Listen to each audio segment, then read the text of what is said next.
충격적인 일이 벌어졌습니다. 한국의 한강을 취재한 BBC 방송의 시청률이 역대 최고치를 경신했다고 하는데요.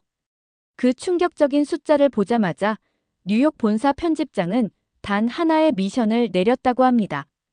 그 말 한마디에 서울행 비행기에 오른 그녀에게 과연 무슨 일이 일어난 걸까요? 지금 바로 사연 시작합니다. 안녕하세요. 저는 미국 뉴욕에서 활동하는 환경 저널리스트 에밀리 카터예요. 얼마 전 BBC에서 한강, 세계 도시 하천의 새로운 기준이라는 제목으로 역대 최고 시청률을 기록한 다큐멘터리를 보았어요. 7천만 명이 시청했다는 그 충격적인 숫자를 보자마자 제 심장은 뜨겁게 뛰었어요. 이건 진짜 실화인가? 라는 생각이 들었고, 뉴욕 본사 편집장은 당신이 직접 가서 경험하고 기사로 써달라고 요청했어요. 그렇게 저는 한강의 비밀을 파헤치기 위해 서울행 비행기에 몸을 실었어요. 하지만 솔직히 말씀드리면 한국에 대한 제 편견은 꽤 강했어요. 과거 뉴욕타임스에서 읽은 기사들에는 서울은 공기 오염이 심하고 외국인에게 차갑다는 내용이 많았거든요. 2018년 출장 중 만난 한국인 사업가 한 분은 제 영어를 못 알아들었다며 대화조차 꺼려서 저는 한국은 친절과 환대라는 말과 거리가 멀다고 확신했어요. 그 경험이 제 마음속에 깊이 박혔죠. 드디어 인천공항에 도착했어요. 비행기 문이 열리자마자 후덥지근하고 매캐한 공기가 제 코를 찔렀어요. 뉴욕의 부드러운 안개와 전혀 다른 느낌이었어요. 가방을 찾는 내내 저는 숨이 탁 막히는 것처럼 답답했어요. 이곳에서 무슨 기사를 쓰겠어? 라는 의문이 머릿속을 떠나지 않았어요. 수화물을 찾아 세관을 지나자 택시 승강장이 보였어요. 택시를 잡아 탔는데 기사님께 강남역 호텔로 가주세요라고 말하자 그분은 고개만 끄덕이셨어요.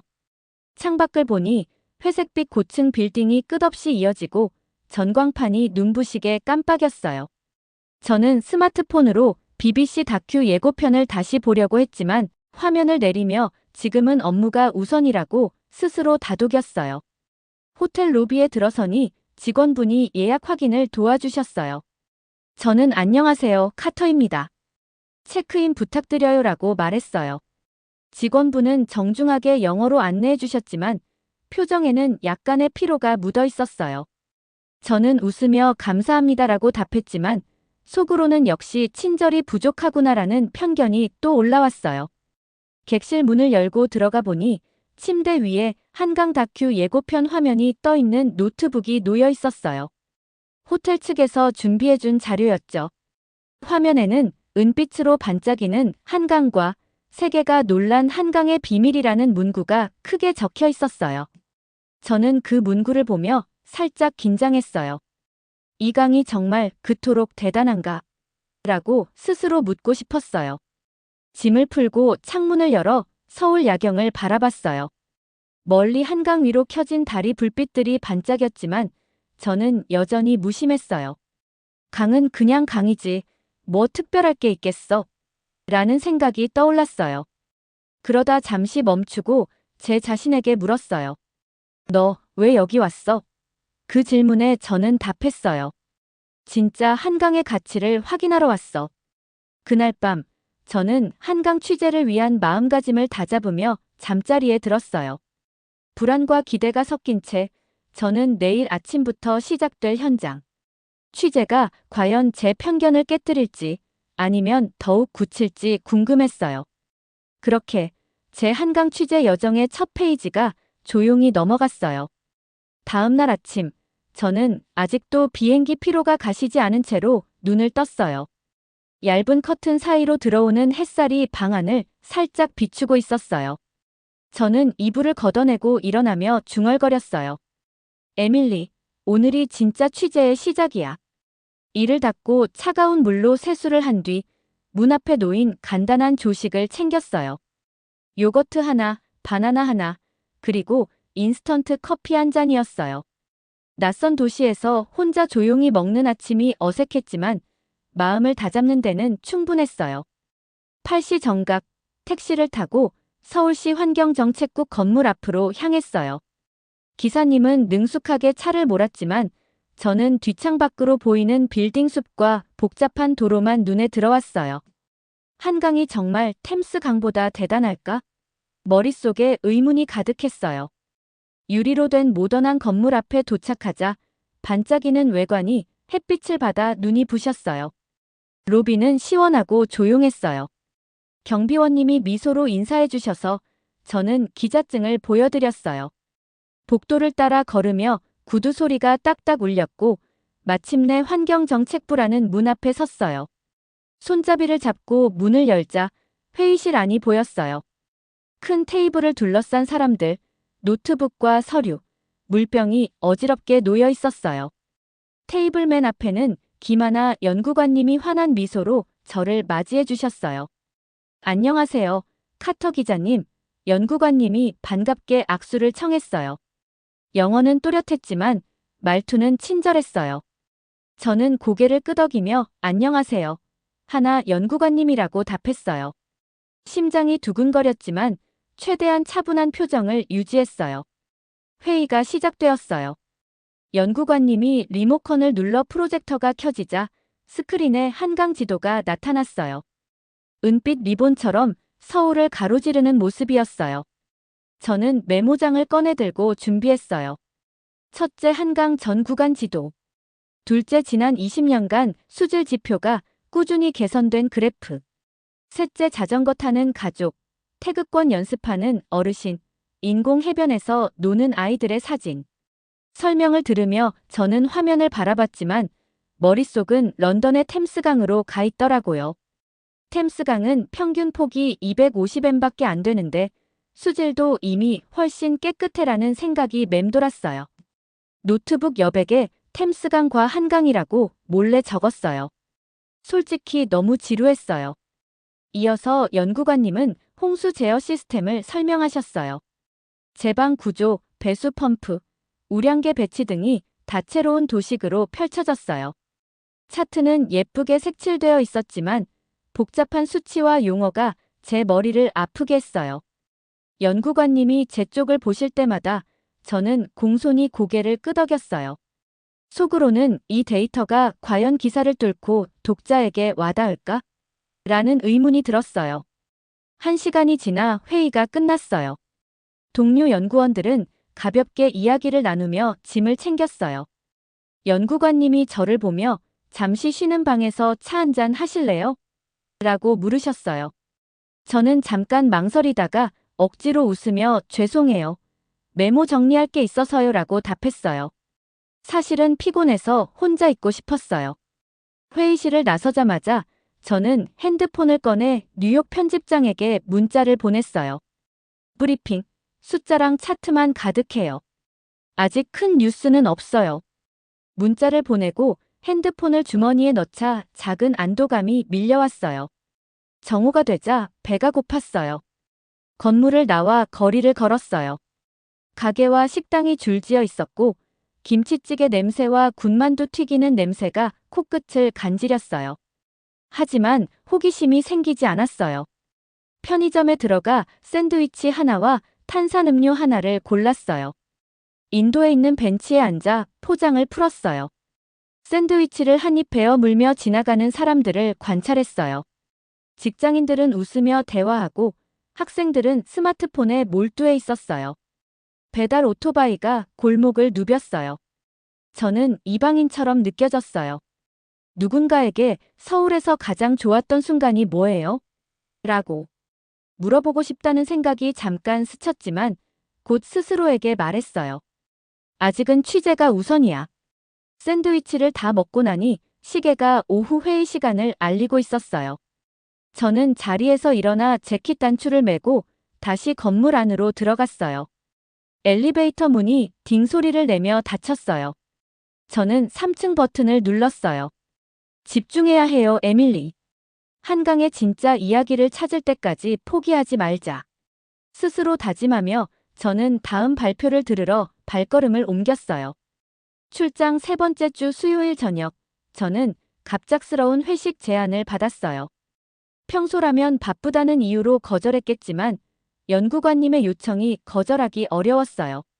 식당으로 이동하는 길에 하늘은 이미 먹구름으로 가득했어요.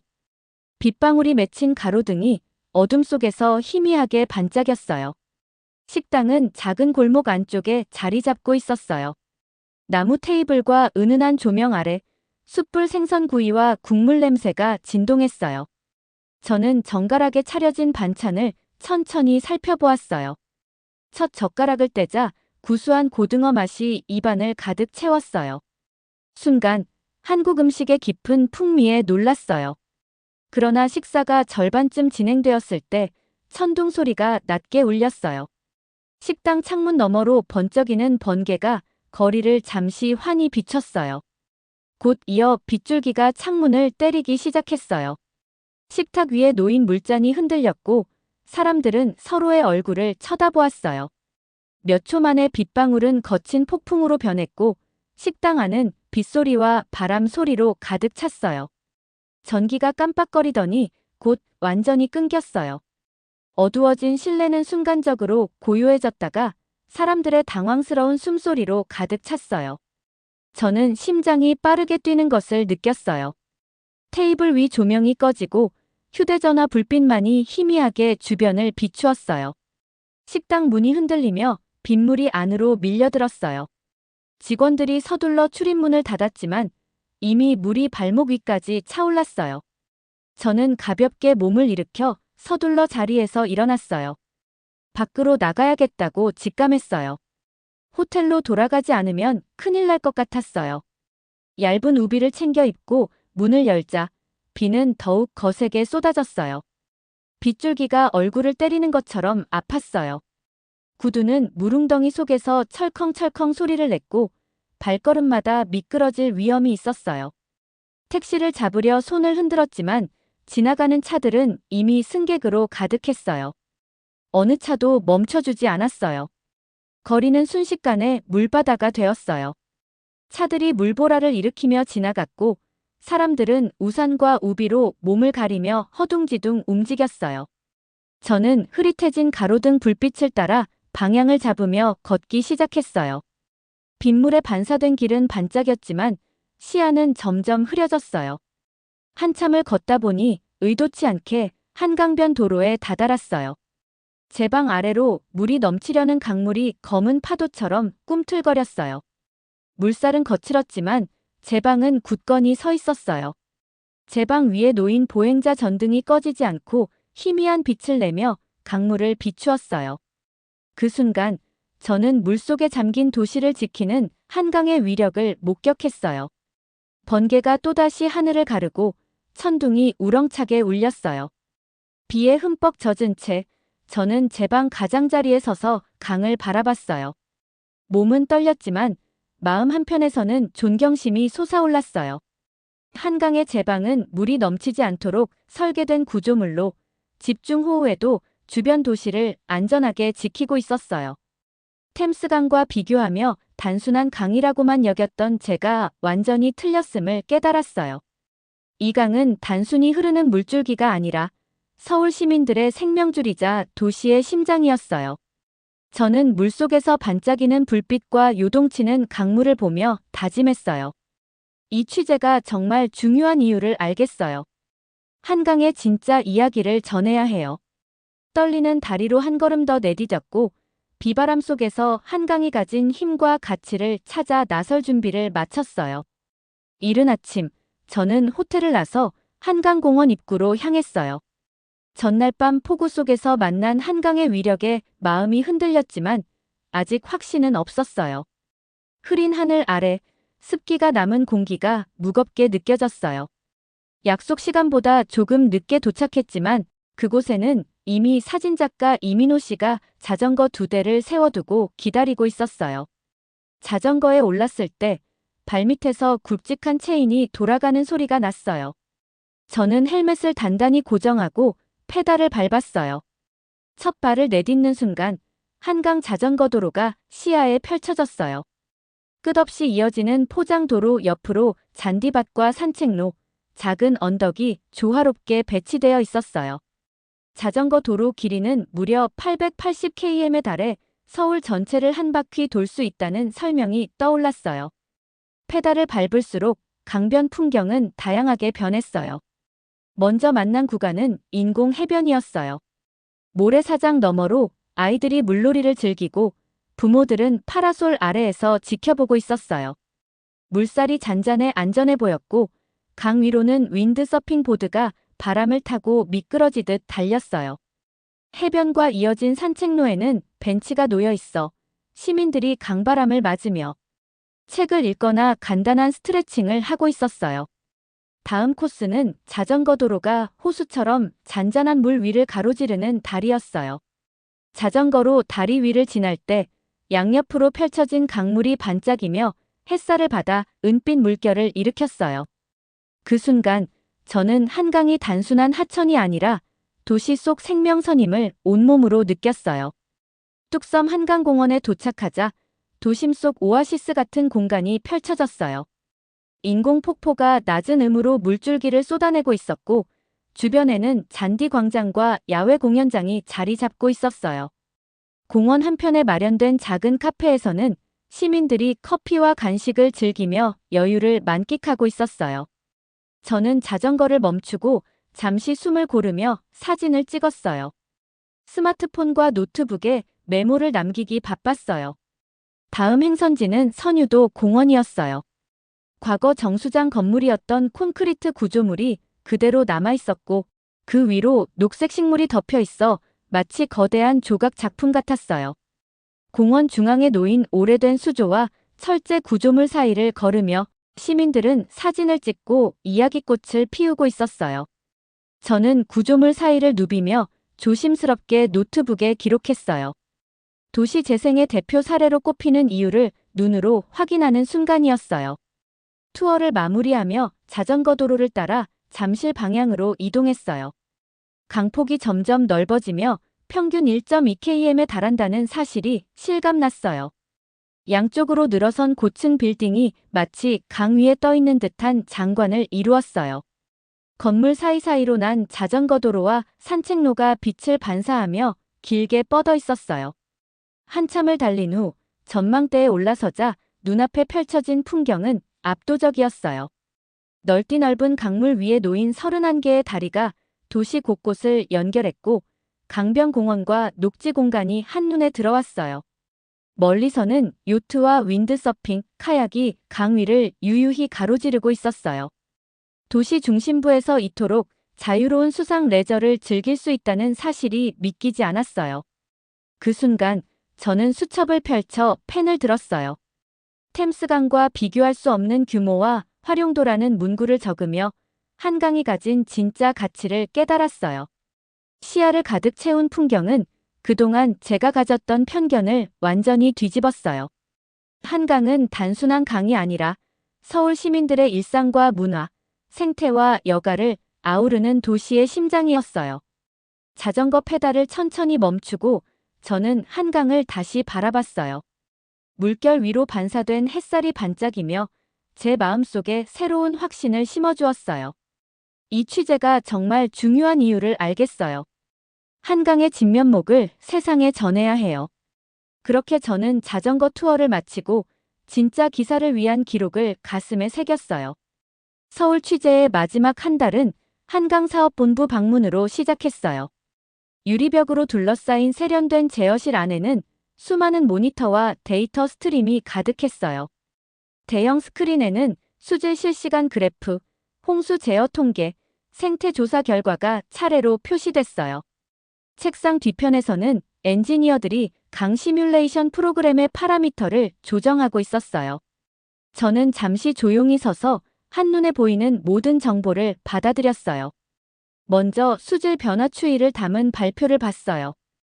20년 전 위험 수준이던 생물학적 산소 요구량이 꾸준히 낮아져 지금은 안전 범위에 머물고 있었어요. 엔지니어들은 센서 스테이션에서 중앙 데이터베이스로 연속적으로 전송되는 데이터를 가리켰어요. 그래프의 작은 점 하나하나가 정화 작업, 지역 주민 참여, 엄격한 규제의 결과였어요. 수치는 그 어떤 보고서보다 강력하게 말하고 있었어요. 다음은 홍수 제어 구역이었어요. 유리 아래 놓인 강 계곡 모형 위에 펌프, 수문, 제방이 선명한 색으로 강조돼 있었어요.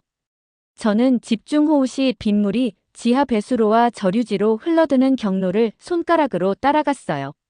장마철에는 과잉물을 저류지로 돌려 저지대 주거지를 보호하는 시스템이었어요. 차가운 유리벽에 손바닥을 댔을 때, 비가 쏟아질 때마다 서울을 안전하게 지키는 수많은 계산이 실감났어요. 마지막 브리핑은 생태 복원에 대한 내용이었어요. 사라졌던 어류가 돌아오고 습지가 재생되며 세계 채수가 늘어나는 장면이 스크린을 가득 메웠어요. 과학자들은 강둑에 심긴 토종식물이 빗물을 걸러주고 서식지를 제공한다고 설명했어요. 저는 물총새가 다이빙하고 잉어가 맑은 물을 헤엄치는 장면을 상상했어요. 이곳은 콘크리트와 철근이 아니라 살아있는 실험실이었어요. 그날 저녁, 저는 호텔방으로 돌아와 노트북을 열었어요. 원시 데이터와 현장 관찰을 바탕으로 보고서를 작성했어요. 단락마다 의심을 존중으로 바꾸며 제목을 한강 르네상스, 통합 홍수, 관리 도시 생태학의 실천으로 달았어요. 제어실 풍경, 엔지니어들의 헌신, 강의 회복력을 상세히 담았어요. 완성된 문서는 20페이지가 넘었고 한강 리포트 파일로 저장해 편집장에게 보냈어요. 다음 주에는 뉴욕 본사와 화상회의를 진행했어요. 에디터와 프로듀서들이 강변 전후 사진, 오염 물질 감소, 그래프, 가족들이 자전거를 타는 영상 등을 지켜봤어요. 저는 서울 모델이 기후위기에 직면한 다른 대도시의 지침이 될 수 있다고 강조했어요. 마지막 슬라이드인 한강 방치에서 국가보물로가 뜨자 잠시 정적이 흐른 뒤 디지털 박수와 축하 메시지가 쏟아졌어요. 이틀 뒤 서울시청 국제물관리 심포지엄 발표 요청을 받았어요. 엔지니어, 기획자, 외교관 앞에 섰어요. 초기 회의감, 폭우 속 위기, 자전거 투어 경험을 차례로 설명했어요. 제어실 데이터, 복원된 습지를 안내할 때마다 고개를 끄덕이는 반응이 이어졌어요. 발표가 끝나자 유엔 대표가 다가와 글로벌 강 파트너십 참여를 제안했어요. 마지막 날 아침, 저는 다시 강변을 찾았어요. 물 위에 안개가 살짝 내려앉고 다리는 우아하게 아치를 그렸어요. 조깅하는 시민들이 규칙적인 발걸음을 옮겼어요. 난간에 손을 얹고 하류를 바라보았어요. 도시가 일어나며 빛이 아침을 맞이했어요. 그 고요한 순간, 저는 관찰자가 아닌 옹호자가 되었음을 깨달았어요. 한강은 더 이상 취재 대상이 아니라 제 사명이었어요. 돌아서는 발걸음은 가벼웠어요. 앞으로 전 세계 도시에 한강 모델을 알리겠다는 다짐을 안고 마지막으로 메모장에 반드시 돌아오겠습니다. 라고 적었어요. 여러분, 이제 이 여정을 마무리하며 한강과 한국에 대한 진심 어린 찬사를 전하고 싶어요. 처음엔 강은 그냥 강이지라고 생각했지만 직접 마주한 한강은 도시의 심장이었어요. 폭우 속에서도 제방은 시민을 지켰고 반짝이는 다리 불빛은 희망을 비추었죠. 자전거를 타며 본 880km 자전거 도로는 강이 어떻게 일상과 문화를 잇는지 보여주었어요. 뚝섬공원의 인공폭포와 선유도 공원에 재생된 콘크리트 구조물은 과거와 미래가 공존하는 증거였죠. 한강사업본부의 제어실에서 본 실시간 수질 그래프와 홍수 제어 시스템은 한국은 기술과 자연을 조화롭게 관리하는 나라라는 확신을 주었어요. 습지 복원 현장에서는 토종식물이 빗물을 걸러주고 물총새와 잉어가 돌아온 모습을 보며 생태 복원이 곧 시민의 삶을 되살린다는 사실을 깨달았답니다. 이 모든 순간이 모여 저의 편견을 완전히 뒤집었어요. 서울의 복잡함 속에서도 사람들은 친절했고 낯선 환경에서도 따뜻한 미소를 잃지 않았죠. 김하나 연구관님과 이민호 사진작가, 그리고 현장에서 만난 모든 분들이 진심으로 한강을 사랑하고 지키려 애쓰는 모습을 보며 감동받았어요.